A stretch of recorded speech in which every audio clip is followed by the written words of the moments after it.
नमस्कार साथियों, मैं हूं खुशबू और आप देख रहे हैं इंडियन क्राइम डायरी।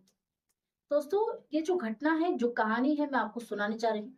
ये कहानी बहुत ही रोचक होने वाली है, क्योंकि इस घटना में रिश्तों के साथ जो घटिया हरकत की जाती है, उसको सुनकर हर कोई दंग रह जाता है।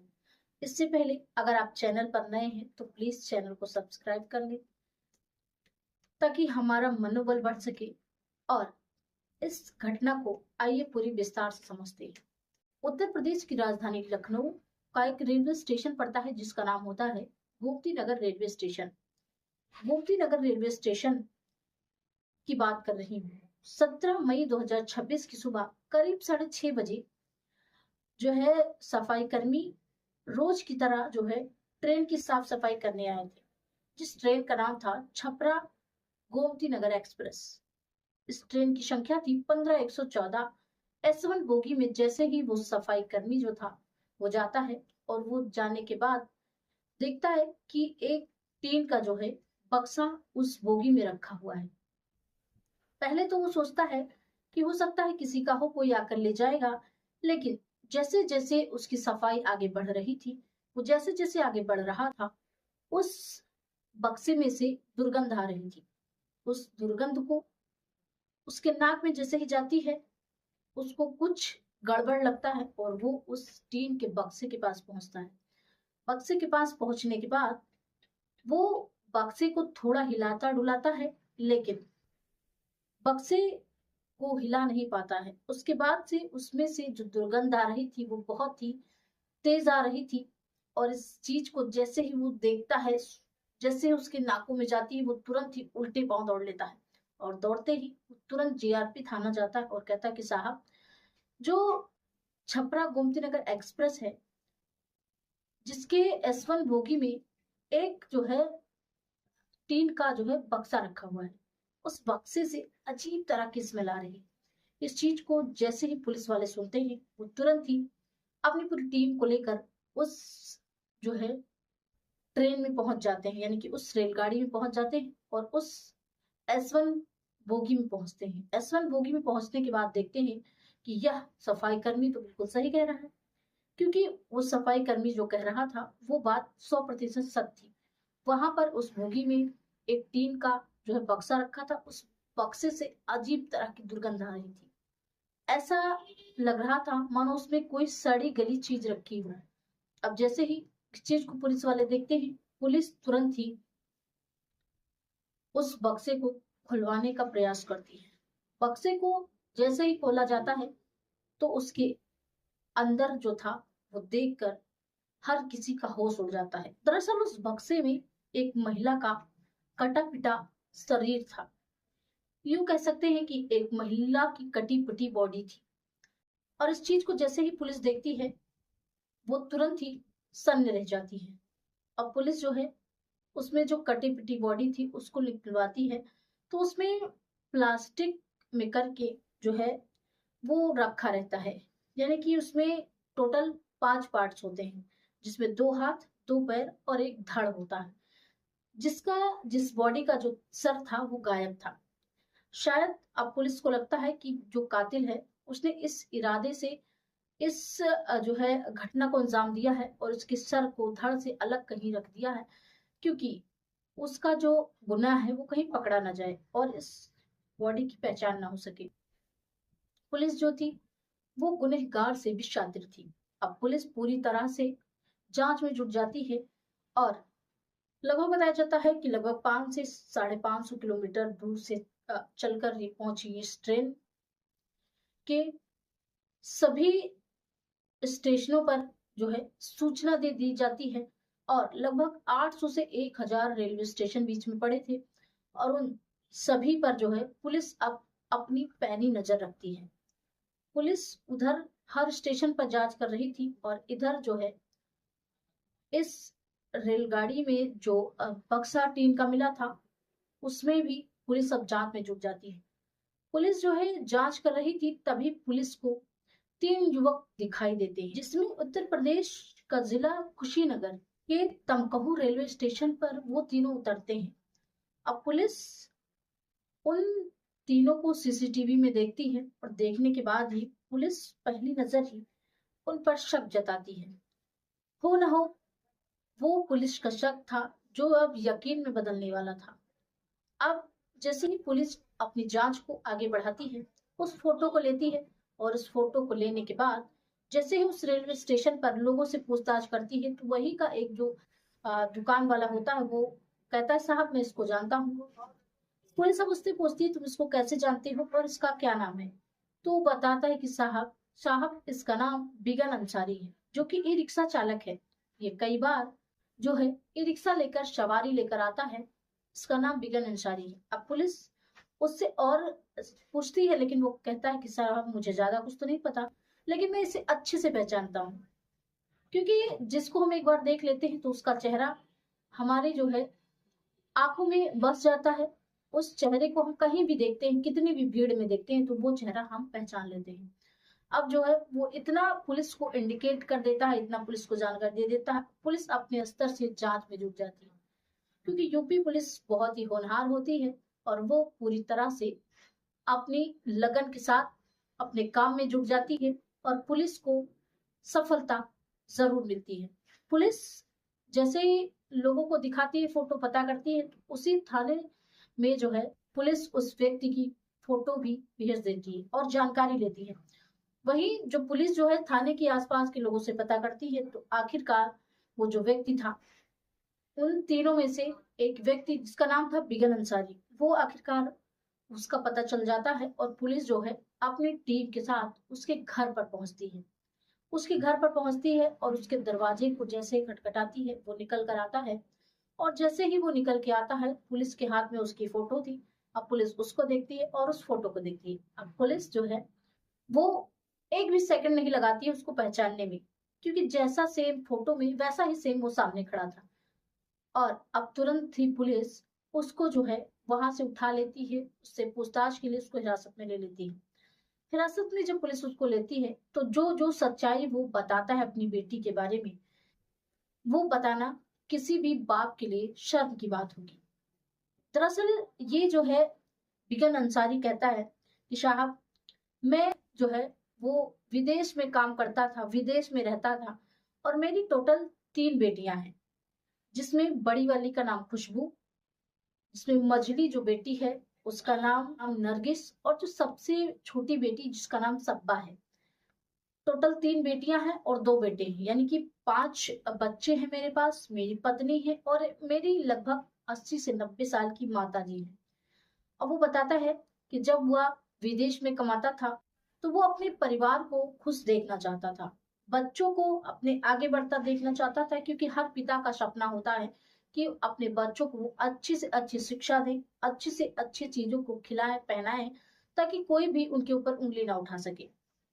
अब जब पिता बाहर विदेश में कमा रहा था तो जो है वो जो भी पैसे पाता था वो उसकी माँ को भेजता था और जो माँ है वो घर का पूरा खाना खर्चा चलाती थी। जिस माहौल में वो लोग रहते थे उसी माहौल में यानी कि उसी गांव में एक लड़का रहता था जिसमें उसकी जो बड़ी बेटी थी खुशबू।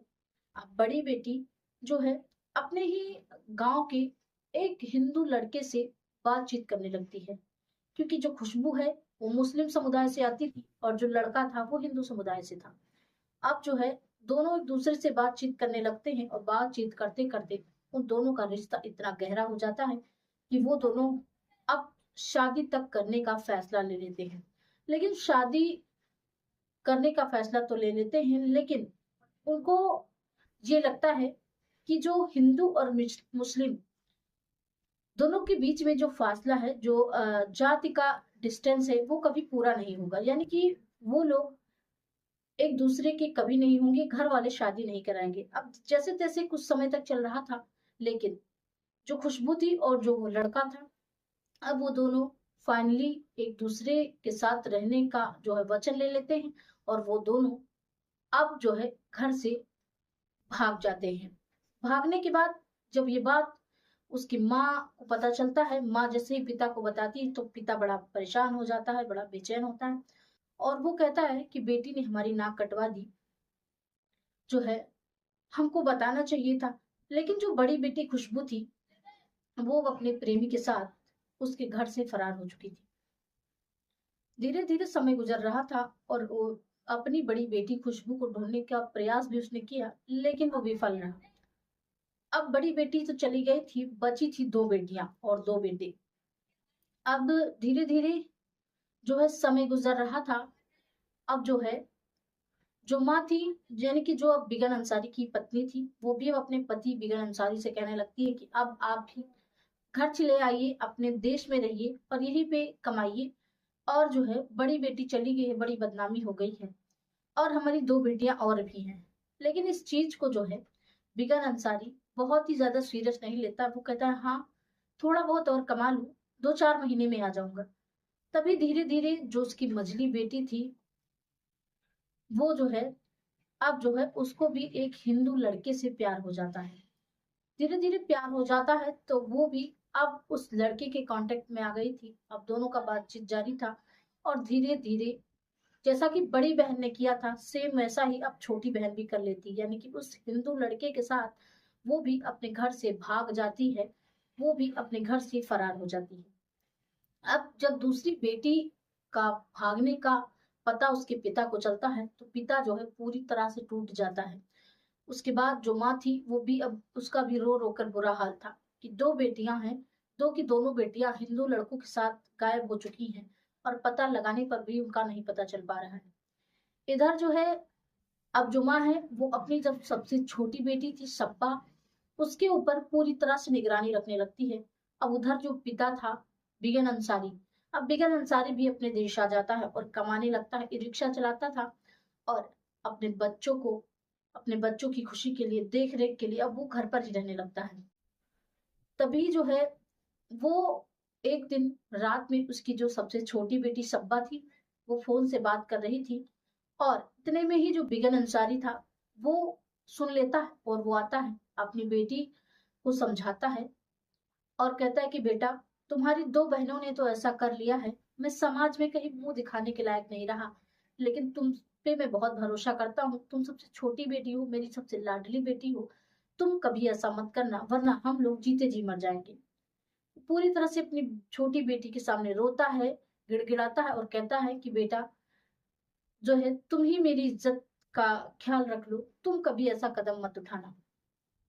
लेकिन वही जो छोटी बेटी सप्पा होती है वो कहती है कि पापा ठीक है, आप परेशान मत होइए। वो अपने पिता को इस चीज के लिए आश्वासन तो दे देती है, लेकिन फिर धीरे धीरे वो बात करना शुरू करती ही रहती है, उसका बात करना बंद नहीं होता, यानी कि कम नहीं होता है। फिर एक रोज जो है पिता फिर से उसको देख लेता है बात करते और पिता फिर उससे समझाता है, उससे कहता है कि तुमने कहा था बात नहीं करूंगी, लेकिन आखिरकार तुम क्यों नहीं छोड़ रही हो, वो हिंदू समाज से है और हम मुस्लिम समाज से हैं, बड़ी बदनामी हो चुकी है, अब मैं कोई भी बदनामी बर्दाश्त नहीं करूंगा। इतने में ही जो शब्बा थी वो फोन काट देती है और अपने पिताजी से कहती कि आज के बाद वो बात नहीं करेगी। फिर जैसे जैसे समय गुजर रहा था अब सब्बा तीसरी बार उसके पिता उसको देखते हैं, उसके बाद उसके पिता कुछ नहीं कहते हैं। फिर अगली सुबह जब होती है तो वो अपने जो है दोनों बेटों से और उसकी माँ से कहते हैं कि तुम लोग जाओ रिश्तेदारी में घुमाओ घुमाओ। अब जो है बिगन अंसारी की पत्नी और उसके दोनों बेटे एक रिश्तेदारी में चले जाते हैं। अब बसती है सब्बा, जो कि उसकी सबसे छोटी बेटी लगभग 15 से 16 वर्ष की थी, और बिगन अंसारी और उसकी 90 वर्ष की बूढ़ी माँ, वो तीनों बसती हैं। अब जो बिगन अंसारी होता है वो अपनी बहन नूरजहां को फोन करता है और अपने बहनोई मजबूल्ला खान को भी फोन करता है और उन दोनों को घर बुला लेता है। घर बुलाने के बाद उन लोगों को पूरी बातें बताता है और कहता है कि इसको हमें रास्ते से हटाना है, वरना ये भी किसी हिंदू लड़के से शादी कर लेगी तो हम लोगों की बहुत ही बदनामी हो जाएगी। अब जो है वो तीनों प्लान बनाते हैं इसको मौत के घाट उतारने की। जानकारी के मुताबिक वो लोग एक जो है गड़ासा लाते हैं और उस गड़ासे से इस शब्बा के ऊपर कस के वार कर देते हैं। सब्बा जब तक ये देख पाती कि वार किसने किया है वो तुरंत ही गिर जाती है और मौके पे उसकी मौत हो जाती है। अब ये जो तीनों थे, ये तीनों उसके जो है बॉडी को अलग अलग हिस्सों में काट लेते हैं, यानी कि दोनों पैर अलग कर लेते हैं, दोनों हाथ अलग कर लेते हैं, उसका सर अलग कर देते हैं और धड़ जो है उसको अलग कर देते हैं।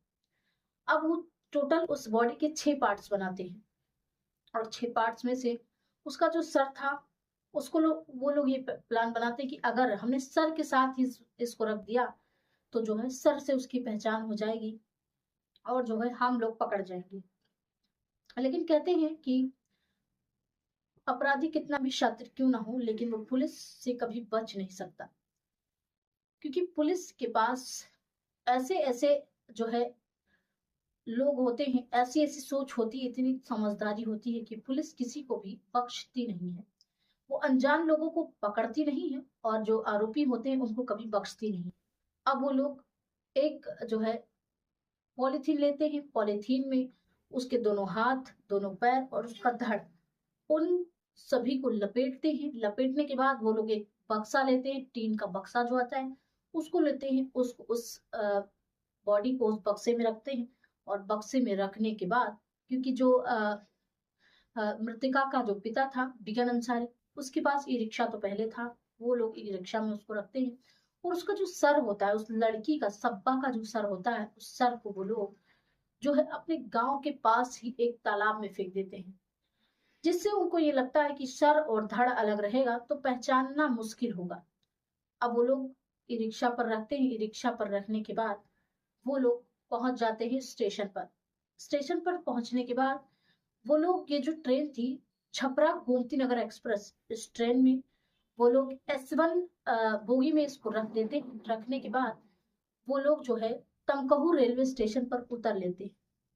जब वो लोग उतर रहे थे उस टाइम का सीसीटीवी फुटेज जो था वो उन लोगों का जो है कैद हो गया था और उससे पहले वो लोग जिस बोगी से होकर आए थे उस बोगी में भी सीसीटीवी लगा था। अब ये सारा कैप्चर हो जाता है और पुलिस जो है उसी सीसीटीवी के माध्यम से उन तीनों आरोपियों तक पहुंचती है और पहुंचने के बाद जो है बिगन अंसारी से जब पूछताछ करती है तो बिगन अंसारी ने ये बताया जो मैंने अभी आपको सुनाया है। वो कहता है कि साहब, मैं जो जमाना था, समाज था, उसकी बदनामी के डर से मैंने अपनी बेटी के साथ ऐसा जो है किया है, क्योंकि मुझे डर था कि कहीं मेरी ये तीसरी बेटी भी किसी हिंदू लड़के के साथ भाग जाएगी तो मेरी बड़ी बदनामी होगी। अब जो है पुलिस इन तीनों आरोपियों को गिरफ्तार कर न्यायालय के समक्ष पेश कर देती है। वहीं कुछ लोगों का कहना था कि अगर ये पिता जो थे वो अपनी बेटी को प्यार से समझाते तो हो सकता था आज वो बेटी जिंदा होती, उनका परिवार सुरक्षित होता। और वहीं जो 2 बेटियां भाग गई थी उन बेटियों के बारे में अभी तक कोई पता नहीं लग पाया था। अब आप सोचिए कि एक पिता जिसने समाज के डर से, लोगों के ताने से के डर से, सिर्फ और सिर्फ लोगों के ताने के डर से, लोगों समाज के डर से, और लोग 4 तरह की बातें करेंगे उनके डर से ही अपनी 16 वर्षीय बेटी को मौत के घाट उतार कर इस तरीके से टुकड़ों टुकड़ों में बांट दिया। इस कहानी का उद्देश्य किसी को परेशान नहीं करना है, किसी को दुखी नहीं करना है, बल्कि आपको सचेत करना है, आपको जागरूक करना है। ये कहानी आपको कैसी लगी हमें कमेंट बॉक्स में जरूर बताएं। आप अगर चैनल पर नए हैं तो चैनल को प्लीज सब्सक्राइब कर लें, जिससे हमारा मनोबल बढ़ता रहे। मिलते हैं किसी और वीडियो में, तब तक के लिए जय हिंद, जय भारत।